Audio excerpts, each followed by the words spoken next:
بسم اللہ الرحمن الرحیم۔ جس عورت سے لمبے عرصے تک ہم بستری نہ کی جائے تو اس عورت کو کون کون سے بیماریاں لگ جاتی ہیں، جانیے ہماری آج کی اس ویڈیو میں۔ تمام حضرات ویڈیو کو مکمل دیکھیے گا۔ محترم ناظرین، اکثر اوقات یہ سوال آتا ہے کہ عورت سے اگر کچھ عرصے تک ہم بستری نہ کی جائے تو اس سے لڑکی کے مزاج پر اور طبیعت پر کیا چیزیں اثر انداز ہوتی ہیں اور کیا بدلاؤ آتا ہے۔ یاد رکھیں کہ حضرت عمر رضی اللہ تعالی عنہ سے جب یہ بات پوچھی گئی کہ ایک عورت اپنے شوہر کے بغیر اور ایک مرد اپنی بیوی کے بغیر کتنا عرصہ رہ سکتا ہے، تو حضرت عمر رضی اللہ تعالی عنہ نے فرمایا کہ صرف اور صرف 4 مہینے۔ اللہ پاک نے عدت کی جو مدت بتائی ہے وہ بھی 4 مہینے 10 دن ہے۔ اگر شوہر مر جائے اس صورت میں 4 مہینے، اور اگر طلاق ہو تو 3 حیض کی مدت ہونی چاہیے۔ یاد رکھیں صرف اس مدت تک عورت رہ سکتی ہے، اور اگر اس مدت کے بعد بھی بیوی کو اگر اس کا حق نہ دیا جائے، اس کے ساتھ ہم بستری نہ کی جائے، اس کے ساتھ بوس و کنار نہ کیا جائے، اس کے ساتھ پیار محبت والا معاملہ نہ کیا جائے یا اس کے ساتھ ملاپ نہ کیا جائے، اسے اس کے حقوق نہ دیے جائیں، تو ایسے میں سب سے بڑا فساد تو یہ ہوگا کہ وہ اپنے شوہر کو چھوڑ کر کسی دوسرے نامحرم مرد کی طرف متوجہ ہو جائے گی۔ دوسرا یہ کہ آپ کا گھر برباد ہوگا، نسل برباد ہوگی۔ تیسرا یہ کہ سب سے بڑی اور اہم تکلیف کیا ہے کہ اس کے حقوق پورے نہیں ہیں، جس کی وجہ سے اس کی اندرونی کیفیت تباہ و برباد ہو کر رہ جائے گی۔ اللہ پاک نے ہر ایک مرد اور ہر ایک عورت کے اندر جنسی خواہشات رکھی ہیں، جس کو پورا کرنے کے لیے اللہ پاک نے ہر مرد کے لیے ایک عورت اور ہر عورت کے لیے ایک مرد بنایا ہے۔ اللہ پاک نے ہر انسان کو جوڑا جوڑا کر کے پیدا کیا۔ اگر ایک عورت پوری زندگی اس چیز سے رک سکتی تو اللہ پاک کبھی بھی جوڑے کی صورت میں پیدا نہ فرماتے۔ اللہ پاک ہم سے بہتر جانتے ہیں، اللہ پاک سب سے زیادہ جاننے والے ہیں، لہٰذا اللہ پاک کے معاملے میں خلل ڈالنا، اللہ کے معاملات میں رد و بدل کرنا انتہائی نامناسب اور گناہ کبیرہ ہے۔ انسان ہونے کے باوجود خدائی دعوے دار ہونے کے برابر ہے، لہٰذا کسی بھی بیوی کو 4 مہینے سے زیادہ نہ چھوڑا جائے۔ اس سے زیادہ چھوڑنے والے پر سخت کارروائی بھی ہونی چاہیے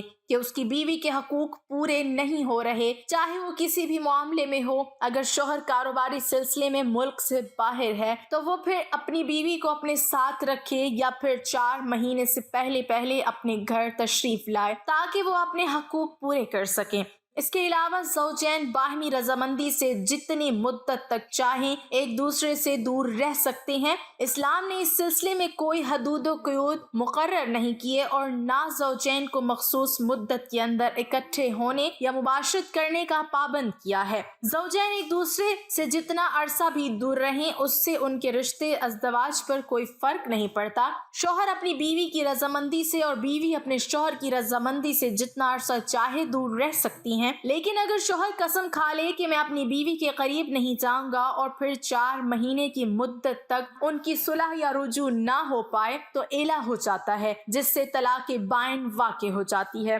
اور رجوع کے لیے تجدید نکاح لازم ہوتا ہے۔ ایلا سے ہی استدلال کرتے ہوئے فقہا نے فرمایا کہ شوہر اپنی بیوی کی مرضی کے بغیر زیادہ سے زیادہ 4 ماہ کی مدت تک اس سے دور رہ سکتا ہے۔ قرآن مجید میں اللہ تعالیٰ کا ارشاد ہے، اور ان لوگوں کے لیے جو اپنی بیویوں کے قریب نہ جانے کی قسم کھا لیں 4 ماہ کی مہلت ہے، پس اگر وہ اس مدت میں رجوع کر لیں تو بے شک اللہ بڑا بخشنے والا مہربان ہے، اور اگر انہوں نے طلاق کا پختہ ارادہ کر لیا ہو تو بے شک اللہ خوب سننے والا جاننے والا ہے۔ اس آیت سے واضح ہوا کہ شوہر کے لیے جائز نہیں کہ 4 ماہ سے زائد مدت تک بیوی کے حقوق زوجیت کی ادائیگی میں تاخیر کرے۔ امام جلال الدین سیوطی رحمۃ اللہ علیہ نے حضرت عمر رضی اللہ تعالی عنہ کے حوالے سے یہ بیان کیا ہے کہ آپ رات کے وقت گشت کر رہے تھے تو ایک گھر سے ایک عورت کی آواز آ رہی تھی اور وہ کچھ اشعار پڑھ رہی تھی۔ مفہوم یہ تھا کہ اس کا شوہر گھر سے کہیں دور چلا گیا تھا اور وہ اس کے فراق میں غمزدہ تھی۔ سیدنا عمر فاروق رضی اللہ تعالی عنہ گھر آئے اور اپنی زوجہ سے دریافت کیا کہ شادی شدہ عورت شوہر کے بغیر کتنی مدت صبر کر سکتی ہے، تو زوجہ نے جواب دیا کہ 3 سے 4 ماہ۔ آپ نے حکم جاری کر دیا کہ ہر فوجی کو 4 ماہ بعد ضرور چھٹی دی جائے تاکہ ہر فوجی اپنی بیوی کا حق ادا کر سکے۔ اسی لیے علماء کرام نے موقف اختیار کیا ہے کہ اگر شوہر بغیر کسی عذر کی 4 ماہ تک بیوی کے حقوق زوجیت ادا نہیں کرتا تو بیوی کو مطالبہ طلاق اور معاملہ خلا کا حق حاصل ہو جاتا ہے۔ ملازمت یا روزگار کے سلسلے میں یا کسی بھی دوسری غرض سے اہل خانہ سے دور رہائش پذیر افراد جن کے لیے اہل خانہ کو اپنے ساتھ رکھنا ممکن نہیں، ان کے لیے لازم ہے کہ وہ 4 ماہ کی مدت میں اہل خانہ کے پاس جائیں۔ اگر بوجہ ایسا ممکن نہ ہو، بیوی یا شوہر میں سے کسی ایک کی رضامندی زوجین کے فتنے میں پڑنے کا اندیشوں اور اولاد کی تعلیم و تربیت کے متعلق ضروری اقدامات کو یقینی بنائے۔ ناظرین، کتاب و سنت کے مطابق بیوی کے اپنے خاوند پر کیا حقوق ہیں، یا دوسرے معنوں میں خاوند کی اپنی بیوی کے بارے میں کیا ذمہ داریاں ہیں، اور اسی طرح بیوی کی اپنے خاوند کے بارے میں کیا ذمہ داریاں ہیں۔ صرف بیوی کے خاص حقوق، بیوی کے اپنے خاوند پر کچھ تو مالی حقوق ہیں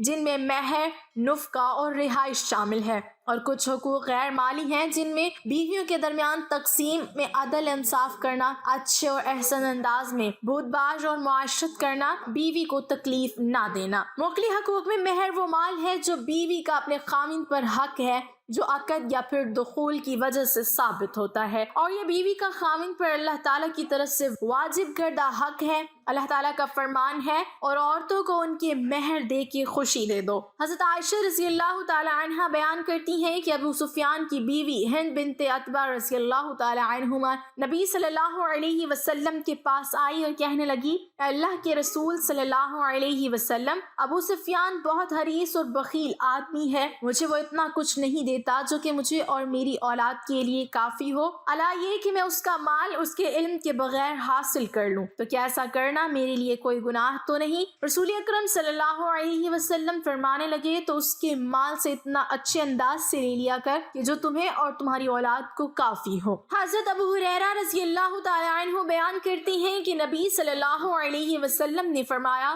عورتوں کے بارے میں میری نصیحت قبول کرو اور ان سے حسن معاشرت کا مظاہرہ کرو۔ اب ہم ذیل میں چند ایک نبی صلی اللہ علیہ وسلم کی اپنی بیویوں کے ساتھ حسن معاشرت کے نمونے پیش کرتے ہیں، اور نبی صلی اللہ علیہ وسلم ہی ہمارے لیے نمونہ اور آئیڈیل ہیں۔ زینب بنت ابی سلمہ کہتی ہیں، ام سلمہ رضی اللہ تعالی عنہا بیان کرتی ہیں کہ میں نبی صلی اللہ علیہ وسلم کے ساتھ چادر میں تھی تو مجھے ایام حیض شروع ہو گئے، جس کے بنا پر میں اس چادر سے کھسک کر نکل گئی اور جا کر حیض والے کپڑے پہن لیے، تو رسول اکرم صلی اللہ علیہ وسلم کہنے لگی، کیا حیض آ گیا ہے؟ میں نے جواب دیا، جی ہاں، تو نبی صلی اللہ علیہ وسلم نے مجھے بلایا اور اپنے ساتھ چادر میں داخل کر لیا۔ وہ کہتی ہیں کہ ام سلمہ رضی اللہ تعالی عنہا نے مجھے حدیث بیان کی کہ نبی صلی اللہ علیہ وسلم روزے کی حالت میں ان کا بوسہ لیا کرتے تھے، اور نبی صلی اللہ علیہ وسلم اور میں ایک ہی برتن سے اکٹھے غسل جنابت بھی کیا کرتے تھے، اور جب بیوی جماع کرنے میں خاوند کی بات تسلیم نہ کرے تو یہ ممنوع ہے اور وہ گناہ کبیرہ کی مرتکب ہوئی،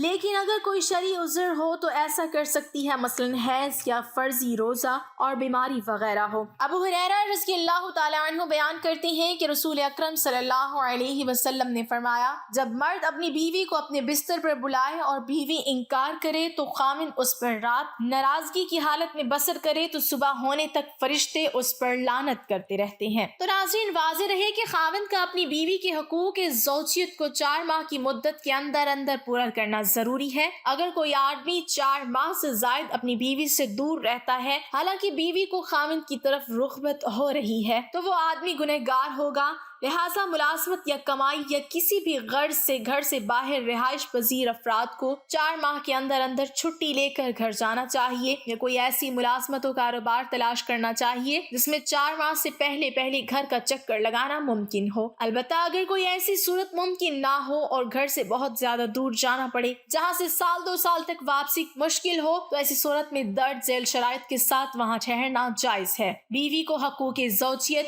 جماع وغیرہ کی طرف زیادہ شوق و رغبت نہ ہو، بیوی کی اجازت ہو، بیوی کے فتنے میں پڑنے کا اندیشہ بھی نہ ہو، اولاد کی تعلیم اور تربیت کے ضائع ہونے کا اندیشہ بھی نہ ہو۔ اللہ پاک ہم سب کو دین کی سمجھ عطا فرمائے اور اس کے مطابق زندگی بسر کرنے کی توفیق عطا فرمائے، اور ہم سب کو شریعت کے مطابق زندگی گزارنے کی توفیق عطا فرمائے اور ہمارا خاتمہ ایمان پر فرمائے، آمین ثم آمین۔ ناظرین، کمنٹ باکس میں اللہ تعالیٰ کے 99 ناموں میں سے ایک نام ضرور ٹائپ کریں۔